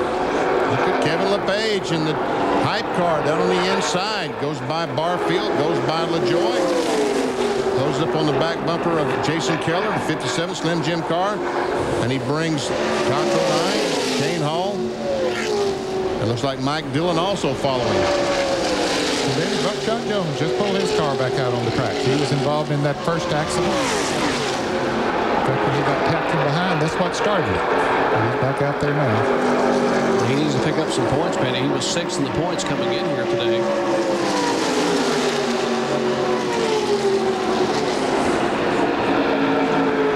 There's the field summary. In parentheses, where they started.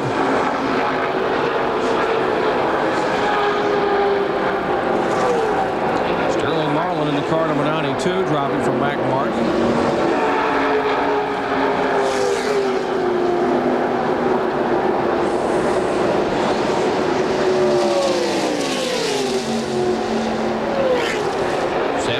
Laps complete, 117 laps, 500 kilometers here today. That's 311.2 miles, 2.66 mile Talladega Superspeedway. Really organized themselves. They're happy running along behind Mark Martin, Tim Steele in second, and Jeff Green in third, and Steve Park in fourth. Content to run in single file, but that fifth place man that was there with them is Dick Trickle. He hasn't come into the picture yet. Come on, Dick. Where are you, buddy? There he is. Finally comes into the picture. He has dropped way back, not having a drafting partner. And we keep talking about having a drafting partner. You have to have one, and that is the result if you don't have one. Although I don't understand why he and Michael Waltrip were not able to hook up. We saw Michael go through the picture. The leaders have lapped him in the 21, the Band-Aid car, and I thought maybe when he went by Dick Trickle that he and Trickle would draft, but not to be. And there we see the 21 car of Michael Waltrip. Michael there in the 21, Jeff McClure behind him in the car number 77. There's Michael, who finished 5th here in Daytona in the same race car. And you might wonder why we talked about the drafting, and he was talking about why Dick Trickle and Michael Waltrip didn't hook up together. And you say, well, why did Michael hook on to Mark Martin and them when they came by and he drafted them? They came by so fast he couldn't. Right. Folks, it's unbelievable at how strong you have to be to even tag on to a group of cars when they come by. Most of the time it's impossible to do because he was sitting out there running by himself, probably running 8 to 10 miles an hour slower than they were. And when they came by, they just drove by and he just couldn't pick up the draft.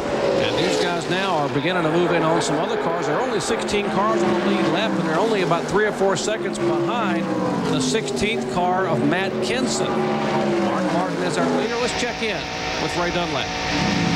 Well, guys, Mark Martin is having trouble communicating with the crew down here. His radio is not working, so what he'll do, he'll shut it off and run 3 or 4 laps, turn it back on, and then he gets a real quick message into the crew. The big question is, when will they pit the next time?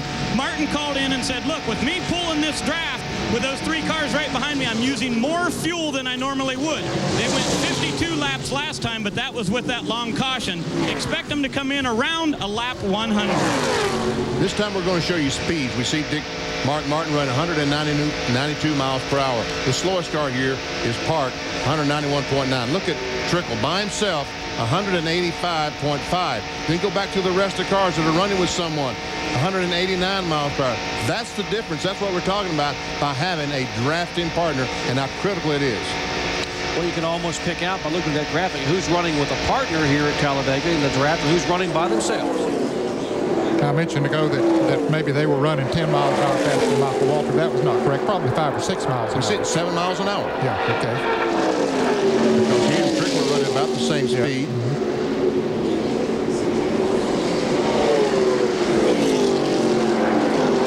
We'll show you Dick Trickle at 185 miles an hour behind him. Here's a group catching him from behind. There comes Jason Keller, and the 6th, 7th, and 8th place cars are moving in on Trickle in a hurry. You see Trickle running very, very high on the racetrack. He does not want to get hung on the inside. He wants to have his momentum up when these cars go by.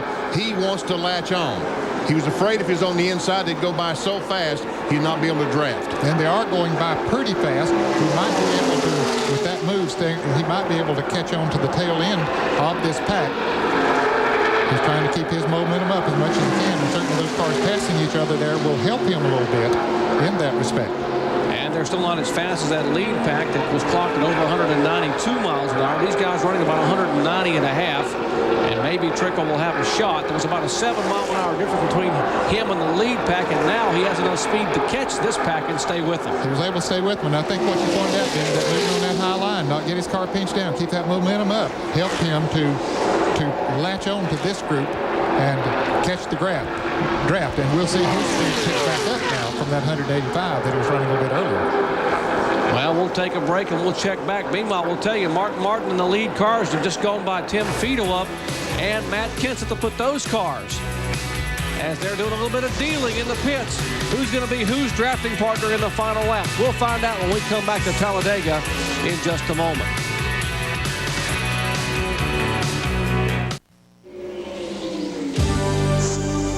Exciting speed road coverage of NASCAR Busch Grand National Series action from Talladega Superspeedway here in Talladega, Alabama is being brought to you by Daytona USA, the ultimate motorsports attraction, and by Briggs & Stratton, your #1 source of power.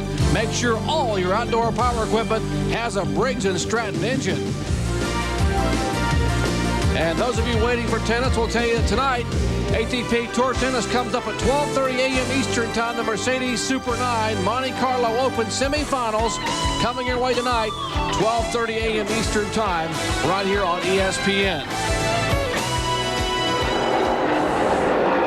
And here's our leader, Mark Martin, after 82 laps. And there's a second-place car as the leader looks back at Tim Steele. They were going by Mike McLaughlin a moment ago. There he is. Remember that big crash he piled into by the 43 car of Dennis Setzer? He is back on the racetrack. And this in-car camera is Gould's Pumps, I'm told, is sponsoring this onboard camera. Probably not a good feeling. They had to be sitting there helpless, just knowing that the car's vibrating and bouncing and getting this car. And here's Dennis Setzer, who's also involved in that first incident after coming from the back of the pack all the way to the top 20. The Lance Chevrolet. There is the Karen Redling crew. He was the hitter. The 34 was the hittee. He was the hitter. Yeah. But this has to be a great feeling, though, leading this race with everyone behind you lined up in your rearview mirror. That's Mark Martin in the Winn-Dixie Ford.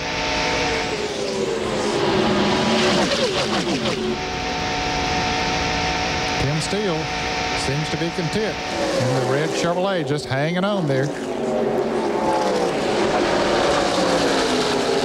But then you have to wonder, you see that Ford emblem up at the top of the list there, and then there are 4 Chevrolet emblems there.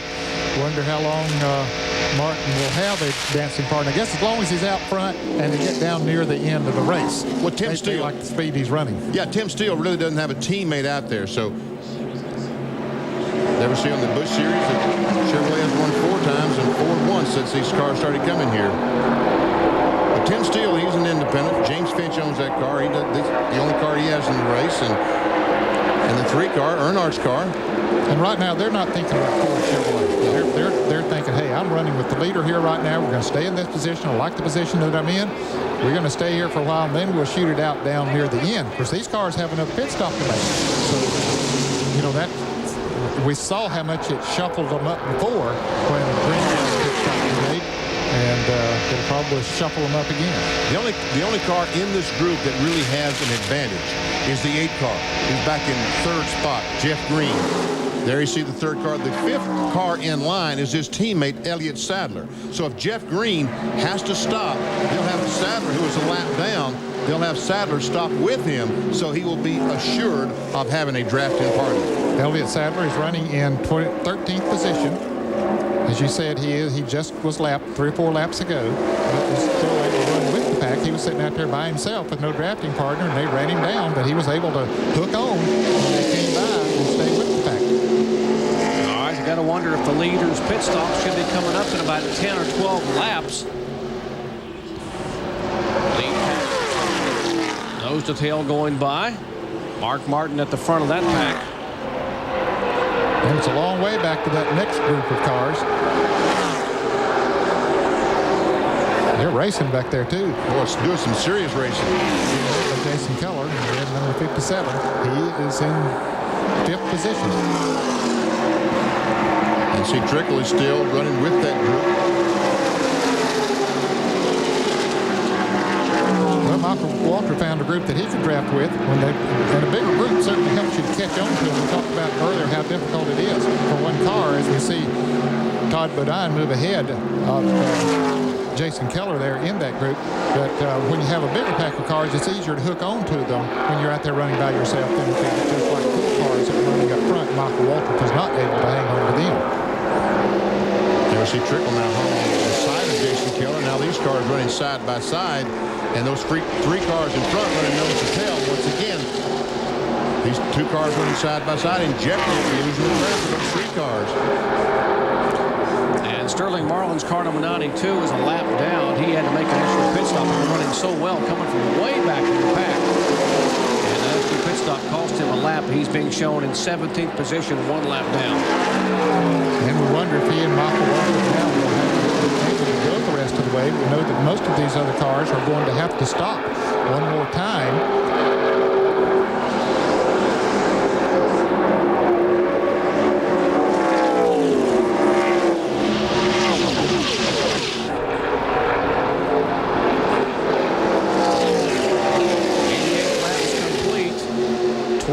Laps remaining. The leader's pit stop should be coming up in about 10 or 11 laps. And the question Ned asked, can some of these other guys make it all the way? Let's check it with Bill Weber. Well, Jerry, the 21 bunch says Michael Waltrip can. When he pitted, he had 2.5 gallons of fuel left in his car. So they said that's about 4 more laps. So they think he can get it. The bad news, of course, is that Michael stalled that car, leaving pit road. That cost him from catching on to the draft. Down to Ray. Well, Bill, right now Michael Waltrip is running 18th on the racetrack, and Kyle Petty's 14th. Kyle's lap times have been very consistent the last 15 or 20 laps. They're going to gamble. They say they got to go 51 laps. They think they can do it. All the cars ahead of them have to come in. There's the cars we're talking about, the 49, the 33, the 17. If anybody can make it, those 3 cars can. And they're only about a half lap down to the leader of the race, so could be remember earlier we talked about how Nick Trickle's speed had dropped off to 185 miles an hour. We promised you that when we came back from that break that we'd show you how much it picked up when he got into that pack of cars. And you can see that he's up to over 190 miles an hour right now. So just getting in the draft has picked him up 5 miles an hour. And now we see the leader of the race, Mark Martin, in some pretty good traffic, trying to weave his way through there. There's Mark Green in the 37 car. On the inside is Joe Bessie, the power team car. Riding along with Mark Martin in the Winn-Dixie Ford, looking back at Tim Steele, a young man who's making his first Busch Series start here in Talladega, although a very experienced driver in ARCA competition. We're talking about Steele and driving the car number 4, the HSI car. There's a look at Tim Steele, the all-time leading ARCA Superspeedway winner, as he goes downstairs with the leader, Mark Martin, to draft by some other traffic. Well, you saw that Mark Martin's speed had picked up over 192 miles an hour that last lap. He was coming up on these lap cars, and that really helped him. Feels like you dumped about 50 horsepower into that thing when you come up behind another car. But you know, when you get out there by yourself, you're going to feel a little bit of a nudge there, as if, what did I run into? You ran into a wall of air. 91 laps complete. You heard Bill Weber and Ray Dunlap tell you that some of the guys who had pitted early on would have to come back in and pit. And there is James Finch, who owns the car number 4 of Tim Steele. His cars have sat on the pole here twice with Jeff Purvis, but they've never won. And currently Steele runs second with just a few laps remaining.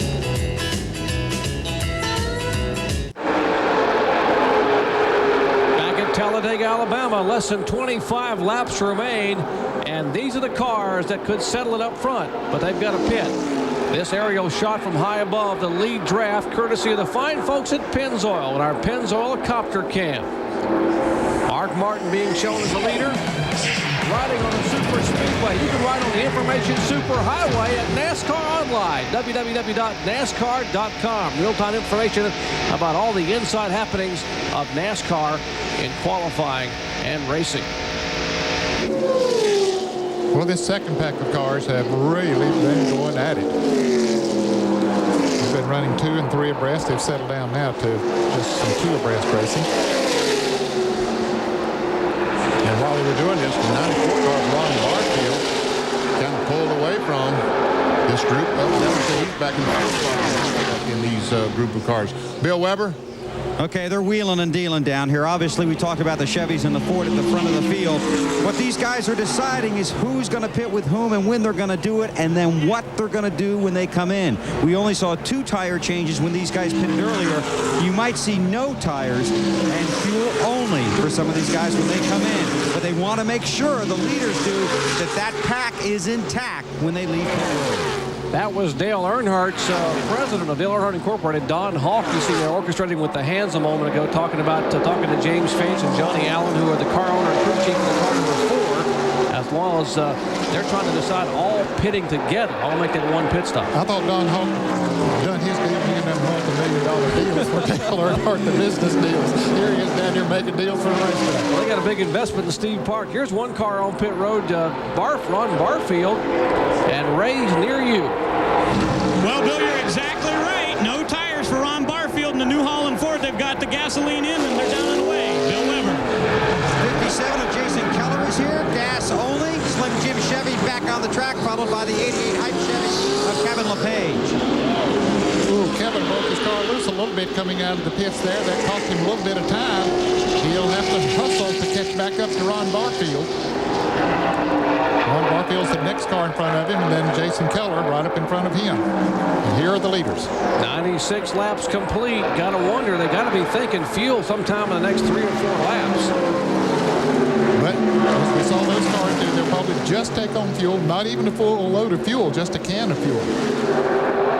Tires aren't a problem, aren't a factor here, because the Goodyear's tires here never really have worn that much. It's mostly the fuel that's the determining factor here at Talladega. And by the lap speeds that we've seen them running, they're still running as fast as they did when they had on new tires. Here's the 8 car.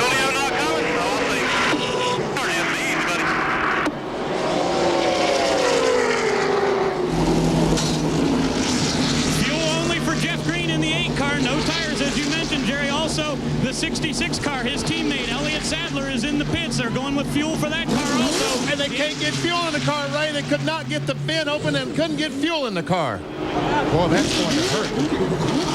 Cost him a lot of extra time there. His partner is Elliott Sadler. I think he probably just waited till Jeff Green could come out so they could come out together. What went wrong? Go. They might not be able to string up. You're staying low. All right, so possible problems there in the Jeff Green pits as the lead draft. Martin, Tim Steele, Steve Park. Those three cars there are trying to decide, are they going to pit together and when will they pit? There'll be 19 laps remaining as they come by this time. 99 laps will click away. We saw the deal a moment ago. We kind of feel like the 3 and the 4 are going to pit together. Steve Park and Tim Steele. They will pit together. Okay, the next group, Ned, is that should be Todd Bodine, the Stanley Tools Pontiac. There they come. Yeah, they're pretty far behind. And Benny, as you said, here come the leaders all dancing together on pit road at one time. One time. Let's go to Ray Dunlap. Well, Mark Martin is on his way in. This is the critical pit stop. Tim Steele follows him down as well as Steve Park. They go to the Winn-Dixie Ford. Steve Meal takes a look. He says, how much fuel are we going to need? That's enough then. He's down the way. Bill Weber. The 3 and the 4 here. Chocolate Myers, who fuels Earnhardt's Winston Cup car, is fueling the 4. Instead of Earnhardt's Busch car, they're both away at the same time. They'll be able to hook up. Oh, Martin dashes by them on the outside. Well, he had the momentum coming down pit road. And there they see the 85 car right in front of him, Shane Hall. If Mark can catch him, those 2 cars, well, there comes Park. I thought maybe those 2 cars could hook up and get away from Steve Park and the 4 of Tim Steele. But Steve Park is not that far, and there he comes. But the 4 car, I think, is in trouble, Ned. He broke it loose, he burned it, he spun the tires just enough. I think these 2 cars are going to break away.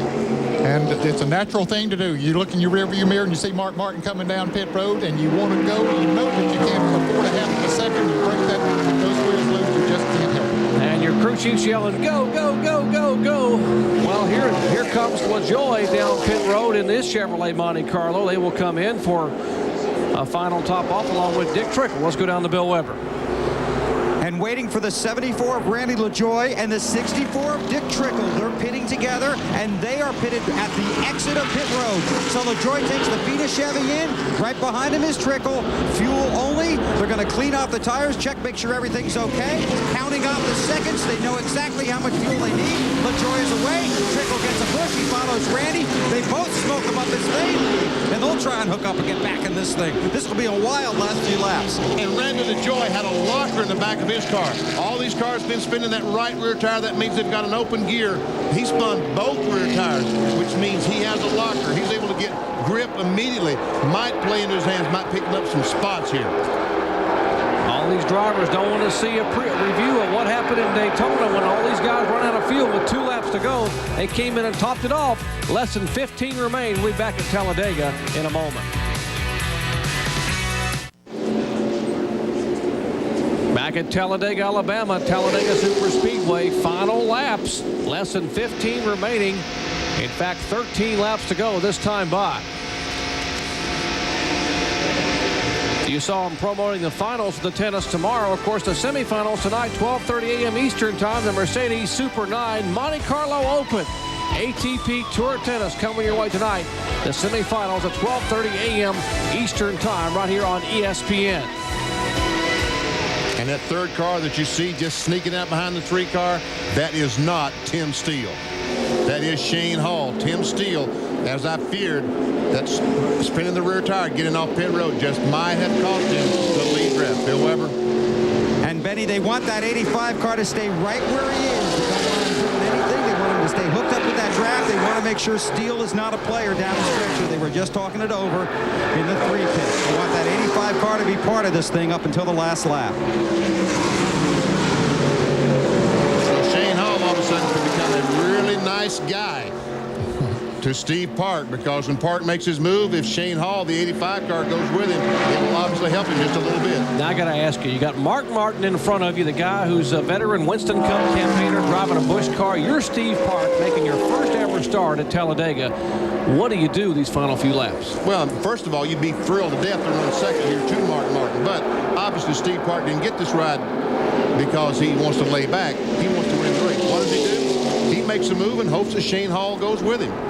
And that'll be on the last lap right here at the end of the race. I'm going to ask you, if you're Dale Earnhardt sitting there watching a young driver, promising young talent, what do you tell him? And when do you tell him to make the move? Well, he tells him right now, just sit there. You're in great position. Just sit there right now and run. Then when you get down those last 5 laps, then you start checking out to see, can I build momentum to get around? Can that 85 car back there help me? Will he help me if I do make a move? Unfortunately, he's far enough ahead of the third place car that it won't, if he makes a move and it doesn't work, he's not going to lose second place. Where if there are 5 or 6 cars up there battling, well, you make a move and it could cost you several positions.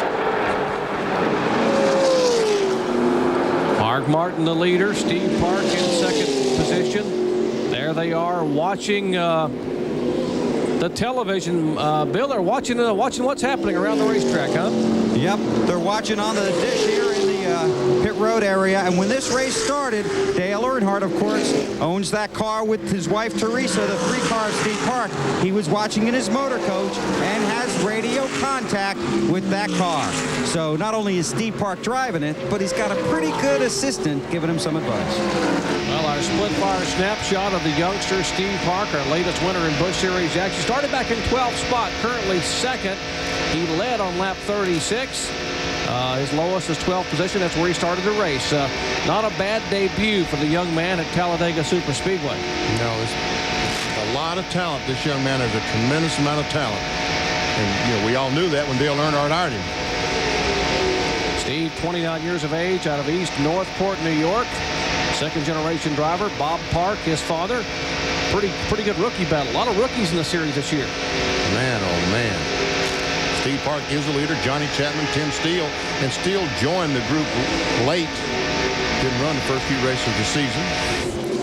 Well, Earnhardt, as you heard, he's on the radio to Steve Park. And he's giving him some advice. Say, okay, check him out. See if he has a weakness, test him and see if you can make a run on him. I think he caught a tough break right there. I think the 85 car of Shane Hall is going to have to really struggle to catch this. Well, maybe he can. I thought he was going to struggle to catch up, but it looks like he did have a run. He was able to close up. I think the Park is going to have help to pass the 60 car, and that help could be Shane Hall. You're right. I think it'll take 2 cars working together to make the pass. We told you that Steve Park won his first Busch Series event last week at Nashville, Tennessee in his 12th start. As you watch this battle back here for third position. And the 8 and the 29. And Ned, I think you're exactly right. I think the 29 waited for the 8. And oh, we see Tim Steele car smoke. Ooh. Did you see that car smoke? And it is still smoking. I think the fender is rubbing the tire. Yeah, I think it is. He's gotten together with somebody. Might have been some contact with the 8 car. Take a look.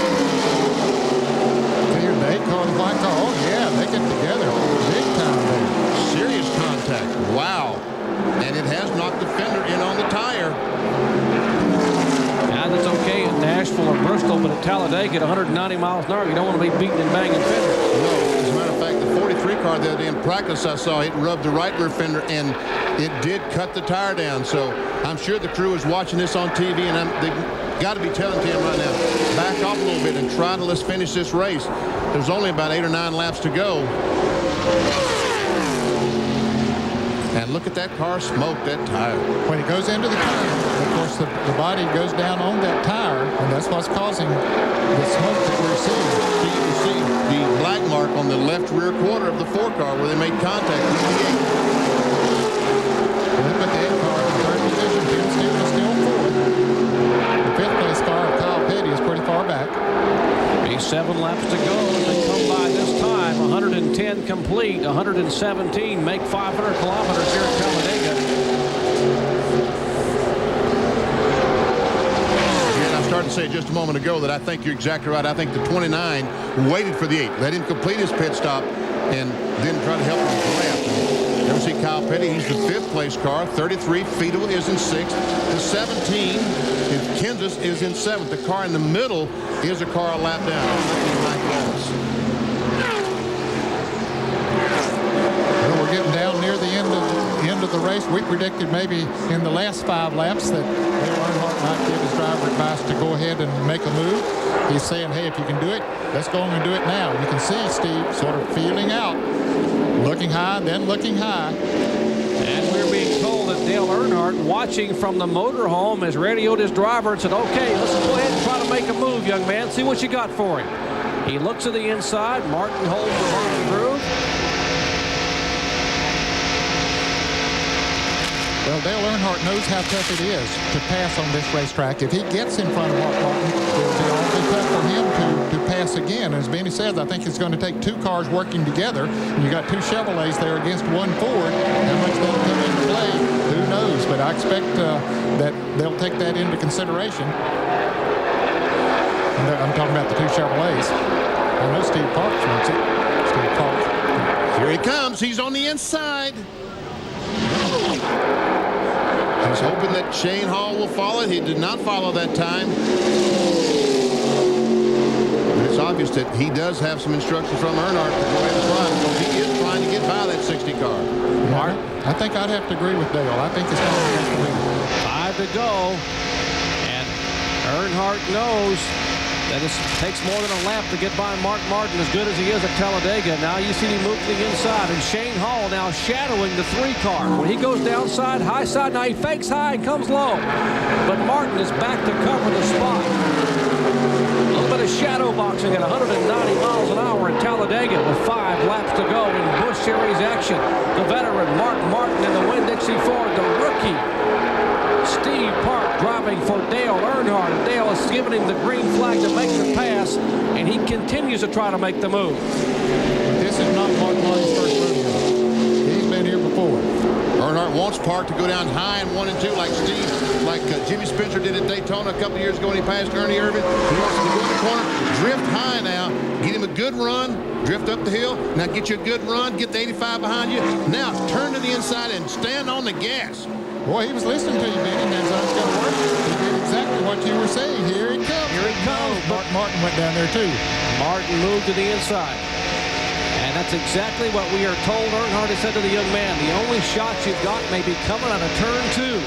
Benny, you read his mind. Get high and use that momentum off the banking and the draft of Shane Hall. Well, he's got 4 more shots to do it. 4 laps to go at Talladega. It's been a great week here for Dale Earnhardt. He qualified 3rd for tomorrow's Winston 500. His dad, Ralph Earnhardt, was inducted into the International Motorsports Hall of Fame here at Talladega on Thursday night. Nice. His whole family was here. His mother Marcy was here to accept the award, and his brothers and sisters. Nice weekend. Oh, he ran in the apron that time. The left front caught the apron. The left front bounced up and down. Did not upset the car. Shane Hall saying, I should back off a little thing. Nah, I'm going to have that Chevrolet win. Folks, while we're watching this battle, and we need to keep watching it, Tim Steele is still out there running. He has dropped back to 5th place, but he's still out there running, if you wondered if that smoke that we saw earlier. Now he backs up, trying to get a bit of a run. We're talking about Steve Park. You see Mark Martin has not had very good luck at Talladega. 5 races. Best finish at 27th place, and now Park has a shot. There's McClure on the inside. McClure wasn't going fast enough to help him. He was trying to catch a pull, trying to get something, get some momentum going. Once again, he comes down to the bottom of the racetrack. This is very, this is hard around the plow right here, trying to get by someone like Mark Martin. He goes to the inside, and I'm telling you, Shane Hall is back there. He'll help if he can. Shane needs to be right up on his back bumper to help him. He's getting closer there now. Here's this run. Here's trying to get high, trying to give him a run off the corner. Shane goes up with him. This is probably his best chance, Ned. Mark Martin covers the real estate. White flag this time by. He'll have 1 more shot off turn 2 as they come through the tri-oval. And Carl Simmons waves the white.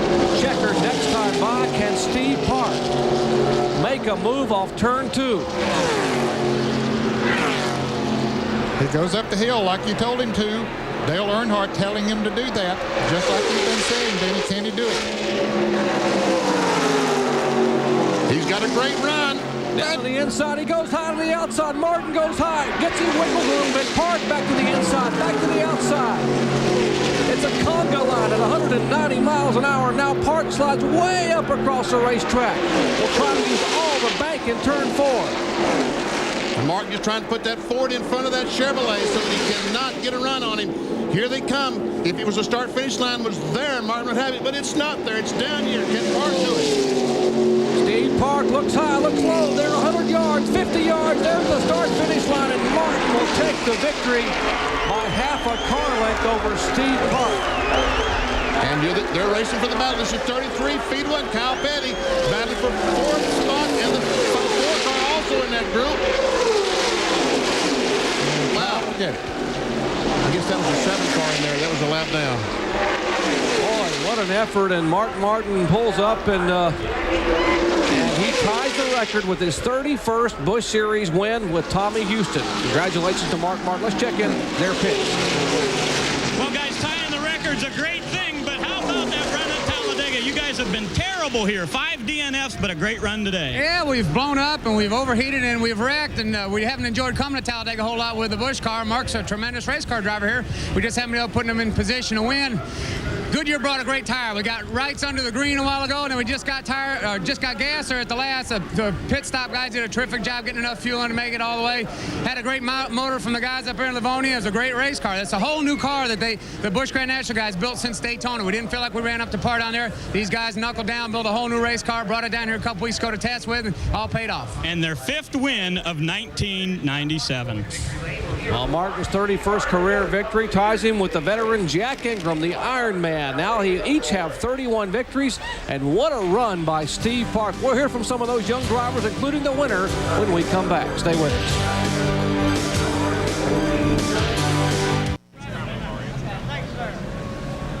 Well, the Busch Grand National Series event at Talladega is history. The Birmingham Auto Dealers EasyCare 500, and what a last 15 laps. As Mark Martin is down in victory lane. Let's go down and hear the celebration.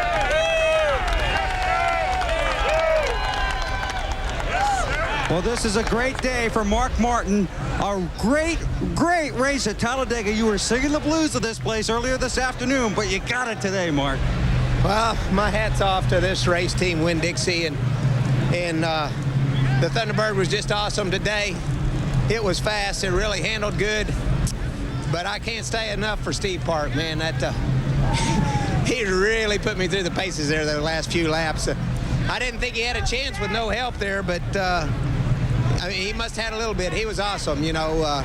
We had some guy talking to him on the radio, the guy that owns that car. What's his name? Earnhardt? I knew what I was doing. I was racing Dale. I wasn't racing Steve Park, and I knew that the whole time. He does a good job of driving a car with somebody in his ear, I'll tell you that, because he was awesome, and good to see Tony Uri. You know, he's really going to make a name for himself now that, you know, that team is gelled and everything. It's a great run for us. The Goodyear tires we didn't need to change all day. You know, could just run. And that's number 31, Mark. That ties the record. Congratulations. I told these guys they made history today. Awesome race team. Good luck tomorrow. Thank you. And that's what we talked about at the beginning, a history-making day at Talladega to Ray Dunlap with that man, Steve Park. I'll tell you what, Bill, a great run out there. Steve Park last week at Nashville, then to come here and race Mark Martin. Your first trip to Talladega. How do you like it here? I love Talladega. You know, I just want to say hello to my mom at home. I didn't get a chance to say hello to her last time we won last week, but I'll tell you what, this AC Delco Chevrolet Monte Carlo was hooked up all day. My hat's off to my crew. Great pit stops. Also like to thank Burger King, Snap-on, Food City, and all my sponsors. I mean, we've had a rough beginning of the season with some up and down finishes, but we've just been able to put together 3 top 10s, and this team's just really come together. Also like to thank Teresa Earnhardt, Dale, and Taylor. I know they're probably watching, and just say hello to everybody back home. What was Dale telling you on the radio? Pass him. he was on the radio. He was giving me some pointers how to get a good run off the corner and try to get hooked up with the car behind me. And you know, we just tried everything we could. We just didn't have enough for Mark today. Well, it was a great run for Steve Park. He's sitting down here by the gas pumps, and right next to his car is Dale Earnhardt's number 3. He's going to try to do this tomorrow. How about this final lap? Earnhardt yelling, pass him, go high. Dale Earnhardt, a man of few words, but he has an incredibly talented young driver in Steve Park, who got a great lesson in drafting and earned a lot of respect today by finishing second to Mark Martin on this final lap. He gave it a gallant effort all the way to the apron, but couldn't quite pull it off, as Mark Martin is the winner here at Talladega. As the crowds are filing out, we'll come back with some final thoughts from Talladega Superspeedway in a moment. Our Speed World coverage of NASCAR Busch Grand National Series action from Talladega Superspeedway has been brought to you by EasyCare Certified, something to count on when you buy your next vehicle. By Valvoline DuraBlend, the #1 selling semi-synthetic motor oil. And by the more than 1,525 AutoZone stores across America. AutoZone, the best parts in auto parts. Take a look at our final results, and Mark Martin takes the victory. And we see Kyle Petty did not have to stop that second time, and will finish fourth. Tim Beadle as well. Tim Steele salvaged the 6th place spot with that quarter panel beat on the left rear tire. And Matt Kenseth, Ned, first trip here, good run, 7th spot. And the point leaders, Todd Bodine was 8th, and Randy LaJoie down in 13th. All these cars a lap down. Elliott Sadler, Leslie Marlin. We see Doug Reed down at 27th. Jeff McClure in 30th. Now we'll take a look, 31 through 42. Today, not a good day for Phil Parsons, 39th. And how the points shake out after 11 races? Well, Todd Bodine has narrowed it down to just 12 points between he and LaJoie. Hermie Sadler moves tonight. Delton Sawyer back to 10th place as we check in quickly with Bill Weber. Great third place finish for Jeff Green, but you do have a mark on the front of your car. Yeah, Tim there, I caught him.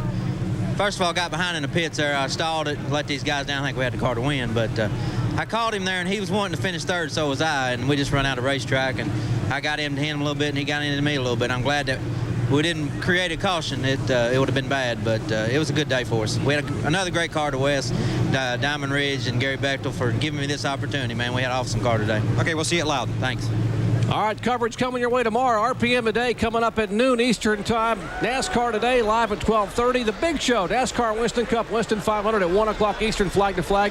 And a wrap of RPM tonight live at 7 o'clock Eastern time. Coming up next, ESPN News. And don't forget, coming up at 7:30 p.m. tonight, Winston Cup happy hour from right here at Talladega Superspeedway.